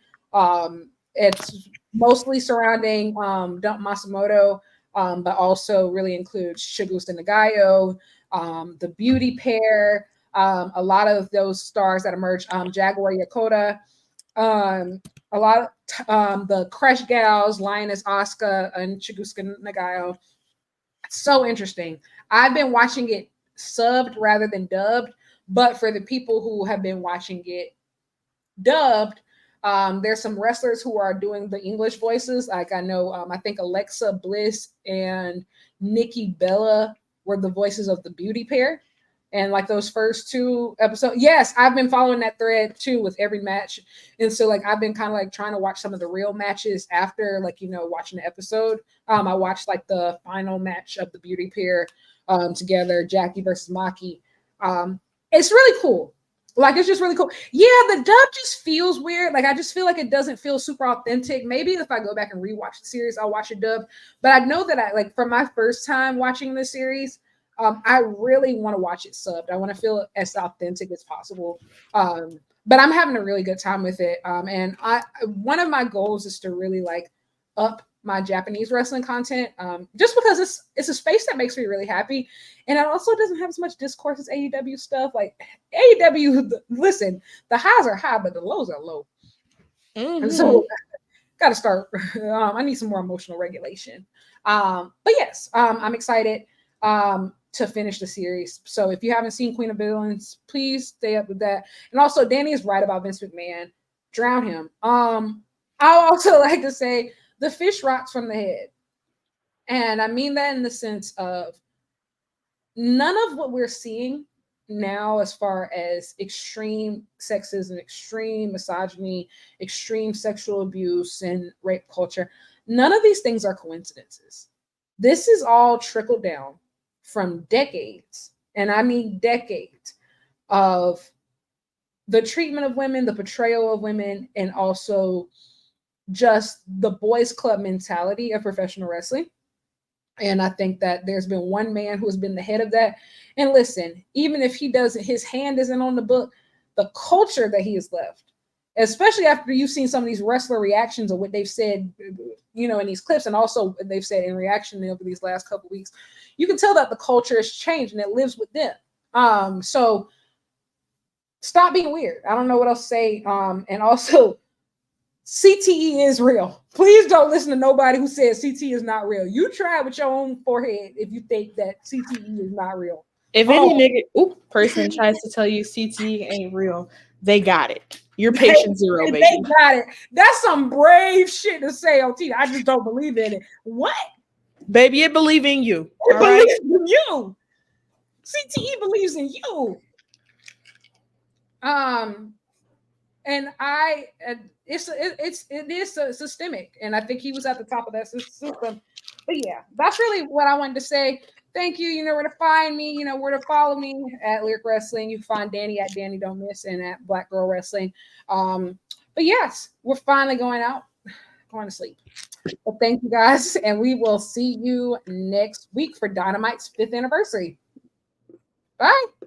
Oh, bye.